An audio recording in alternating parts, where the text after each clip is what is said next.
Hi there, and welcome back to the channel. Throughout this series of videos, you will be introduced to topics in optimal control and estimation in a way that you can draw almost complete idea about optimal control and optimal observers.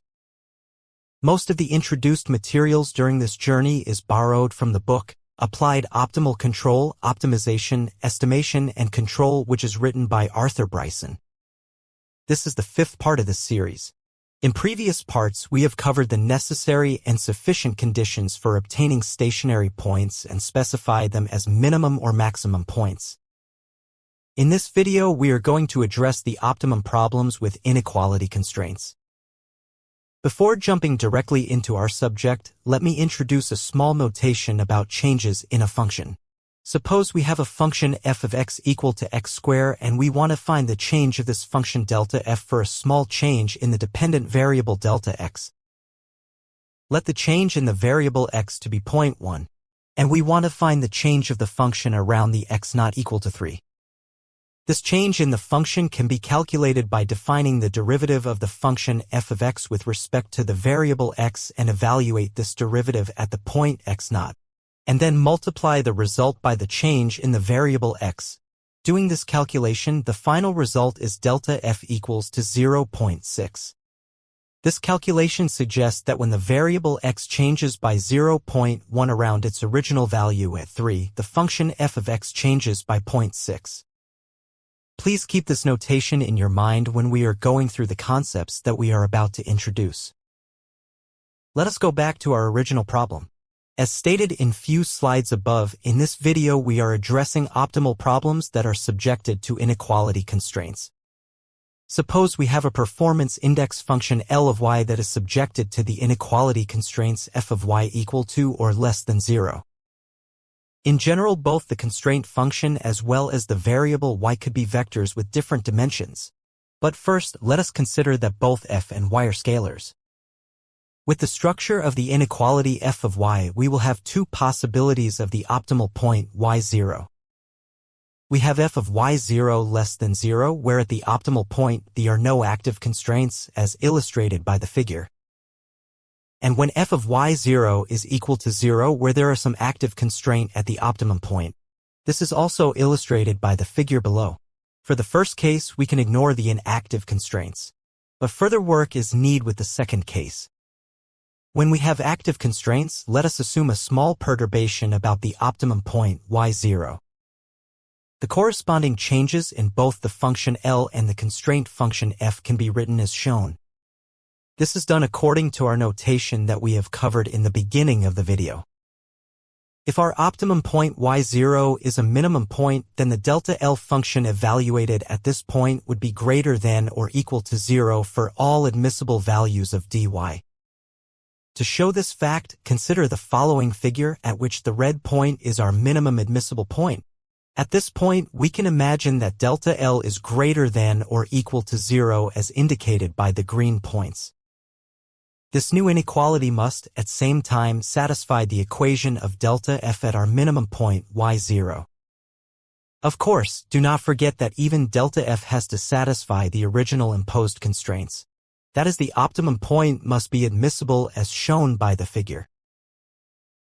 For both of these two inequalities to be consistent, it is necessary that either the following relation be true, or the following relation be true.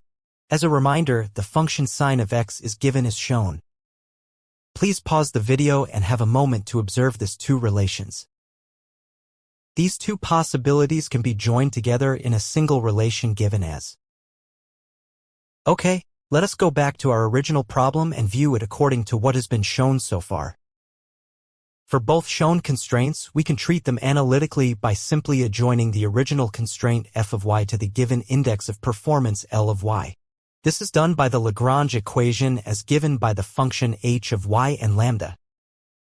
Then we can state our necessary condition of dealing with inequality constraints, which was translated to the shown relation with lambda equal to or greater than 0 through the following conditions.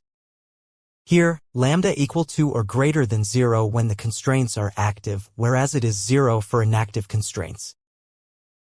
Now let us scale up our original problem and make it a bit harder. Let y be a vector but keep the constraint function as a scalar. Then the following driven relations remain applicable, but we need to interpret the symbols in vector notations. To this point, we have just shown analytical relations. However, the last relation could be interpreted through vectors. We can say that the partial derivative of the function L with respect to the decision variable y must be parallel to the partial derivative of the function f with respect to the same decision variable y, but pointing in opposite directions. With this statement, we can say that this relation is true. To deal with even harder problems, we can assume that the constraint function f of y itself is a vector function. At this stage, in the shown relation, the partial derivative of the function f with respect to the decision variable y would be a matrix. Just to visualize this, let us assume that the function f has two effective constraints, then this situation in two dimensions can be realized by the following figure. Here, it is obvious that if y0 is our optimal point on f1 equal to f2 and both are equal to 0, then the partial derivative of the function L with respect to the decision variable y must lie between the negative gradients of f1 and f2. Thus, the partial derivative of the function L with respect to the decision variable y can be expressed as a negative linear combination of both partial derivatives of the functions f1 and f2 with respect to the decision variable y. Accordingly, we can generalize this concept when q components of the constraint vector f of y are active at the boundary of the optimum point. Then we can write the following. Or equivalently write the following, which is just a vector and matrix form of the above relation. This last relation is our new conditions for minimality. For a maximum case, you just need to change the sign of lambda in the very last inequalities. We can summarize all introduced concepts in few words as follows. The gradient of the index function L with respect to the decision variable y at a minimum point must be pointed in such a way that decrease of the index of performance can only come by violating the constraints. Now, as we covered the conditions for minimality for two specific cases, we can generalize these conditions even more. Suppose that we have p components of the decision variable y and, at same time, n components of the inequality constraints are active. That is, f sub I of y is equal to 0 where I changes from 1 all the way to n. These are the active constraints and the inactive ones can be ignored. It is clear that the number of the decision variables y is greater than or equal to the active constraints. We can rename the n components of the decision variables y as x, whereas the remaining p minus n are referred to as u. Thus, the vector y can be redefined as x and u transpose. Please keep in mind that the choice of these values must be done in a way that the constraint function vector f sub I of x and u determines the variable set x when the variable set u is given. With such defined optimization problem, the sufficient conditions for a local minimum are as follows. 1. F of x and u must be 0. 2. Partial derivative of the function h with respect to both variables x and u must be 0 where the function h is defined as shown. Third, the matrix that is determined from the second partial derivative of the function L with respect to the variable u is positive definite. And finally, the lambda vector, all are positive. Next, we need to demonstrate the introduced concepts through an example. Consider a function L of two variables y1 and y2. The function L is subjected to the constraint f as shown. Also, suppose that the level curves L, L1, and L2 of the index function along with admissible region formed by the two constraints are given as illustrated by the figure. To clear up the problem even more, the admissible region is shaded by blue lines. The values of these level curves are also given. From this figure, we can draw two conclusions. First, the function L has a minimum along the level curve L shown by the red dot. Second, at this curve level, it is clear that f2 is inactive while f1 is active, and this is why it is equal to 0. This conclusion is drawn based on the location of the minimum point on the curve produced by f1, at which the curve produced by the constraint f2 is far away, which means it is not active at the minimum point. As we have one active constraint, we can write the following condition for optimality in which we have only one lambda that need to be computed.